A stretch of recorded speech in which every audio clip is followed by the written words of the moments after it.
system has that as a layer underneath. That's pretty cool. Okay? So, other areas, the fat cells are not as present. If we look at cartilage, they call it semi-rigid because bone would be considered rigid, but cartilage has to have a little bit of give. Not a lot, okay? But in reality, it does, all right? So it wouldn't have a lot of those fat cells in it. It will contain mast cells. Have you ever heard of those? No? Okay, people who might have a lot of inflammatory responses, okay, might, from their doctor, have heard that term. A mast cell, common beneath membranes. Now, let's make a connection, okay? What was present in epithelium?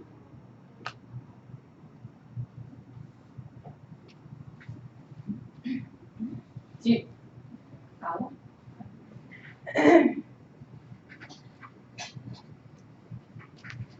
you guys remember that it had a basement membrane? Yeah. Okay, so these cells, common beneath membranes, they're going to be found along small blood vessels. Think about capillaries, all right? They can release heparin, histamine, some proteolytic enzymes. Lytic means to lyse, to break something up, okay, in response to an injury. Let's make a connection. Epithelium. Okay? Basement membrane. Paper cut. Ah!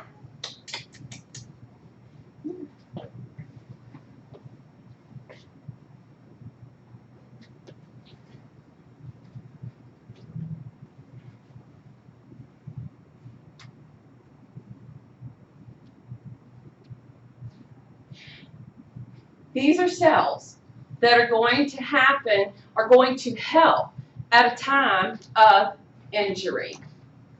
They help with the inflammatory response, helping us with our response to this outer portion getting broken. Because what happens when this outer portion, which is our first response to a invasion, what's trying to invade us?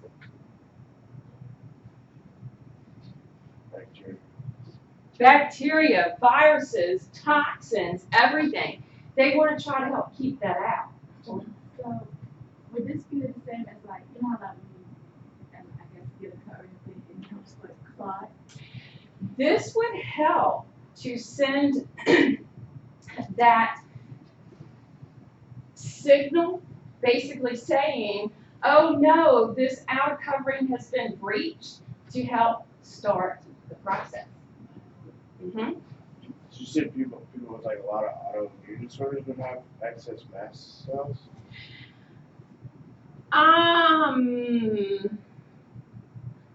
They could. They could be overactive. And then, like if you have allergies or like Benadryl's like antihistamine. So Yes. What's histamine do? Stop it from working. That's the Well, goal. and histamine stops histamine, but histamine helps with injuries. But if you have too much of it, It can be counterproductive. It can create the allergies. Yeah.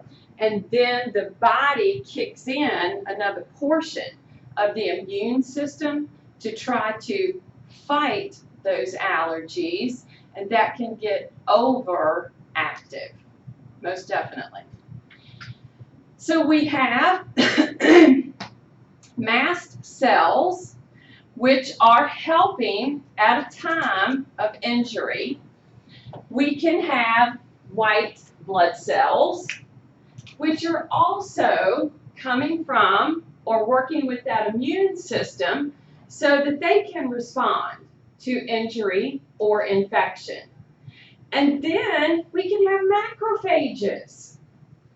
Macro meaning large, phage meaning to eat, okay? And their goal, come in and phagocytize, eat, okay? And help provide protection. You'll learn in part 2. Some of them stay in position, some of them wander around. So that matrix that is existing can have up to 3 types of cells that are ready to help at a time of injury. Because our first line of defense is the integumentary system, the skin. And if it has the membrane, if it has this connective tissue under it, and a breach occurs, it's ready to start helping fight whatever is trying to invade it, which is very good. We can find platelets. Now, Victoria, the chemicals that would get going would begin to activate those platelets, and at a time of injury, like say for example that paper cut, a paper cut, you know, that original cut and bleed and everything, it's usually stopped within a minute. And it's because we've got all this occurring. So the platelets would begin to create the clot, which would begin to help the healing.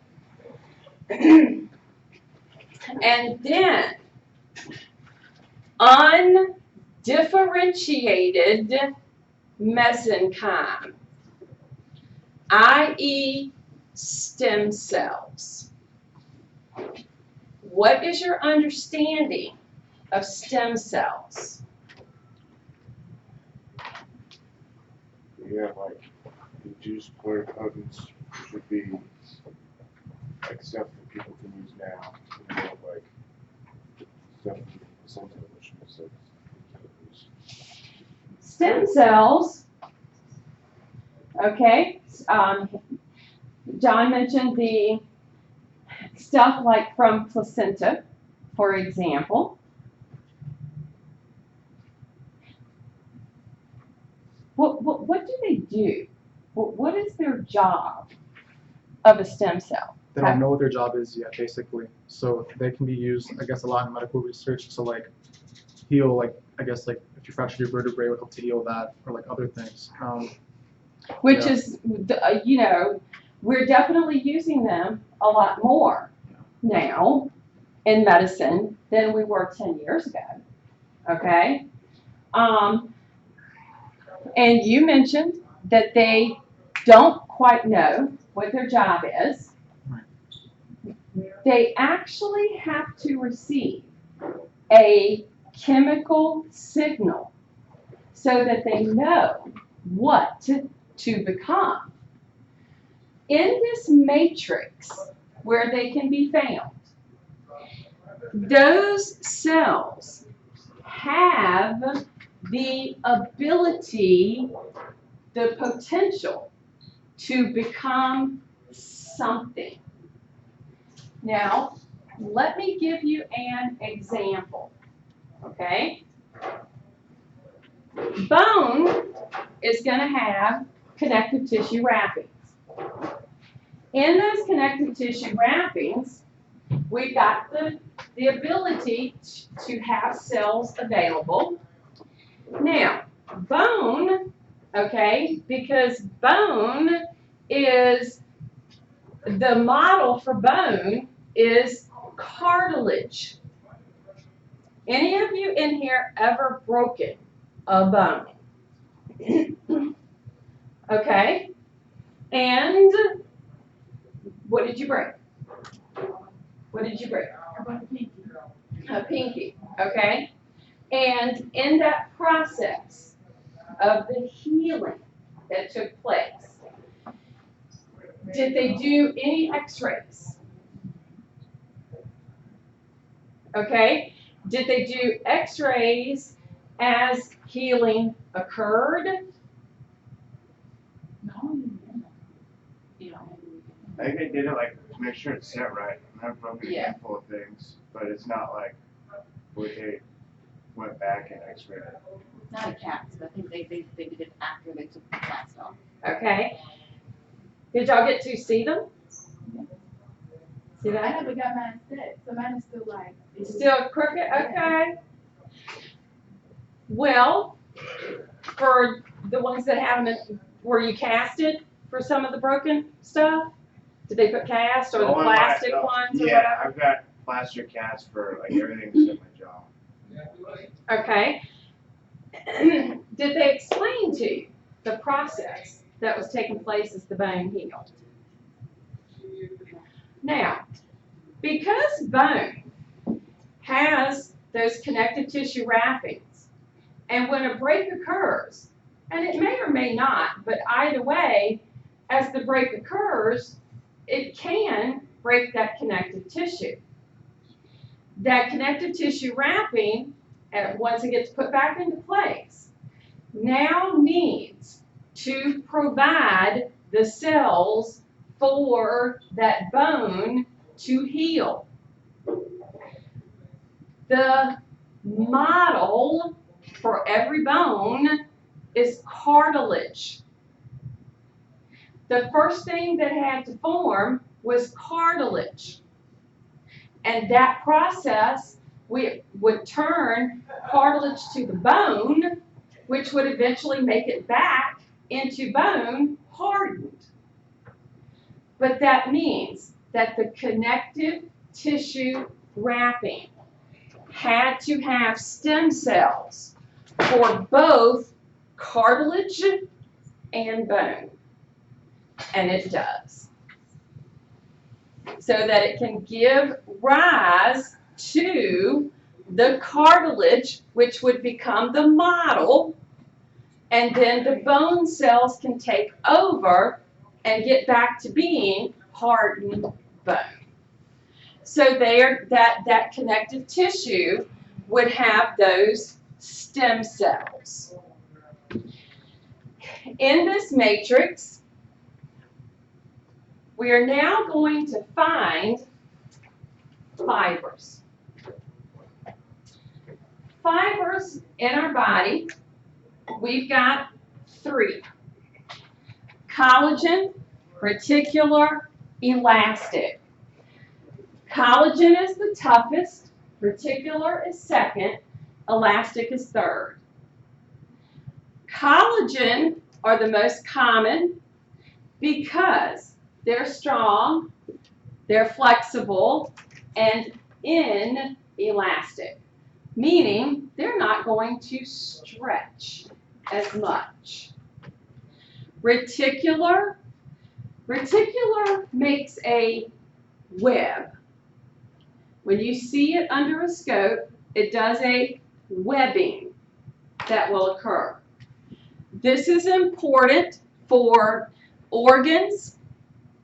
It's a fine protein, okay, but it can kind of create this web-like structure. Elastic, just like the name implies. Think about a rubber band. Think about how you can take that rubber band. It can stretch, recoil, stretch, recoil. Elastic will allow that to happen, but the problem is that eventually wears down, just like the other ones. So, as we look at, this is interesting for what we've come to now in this matrix. The matrix is now very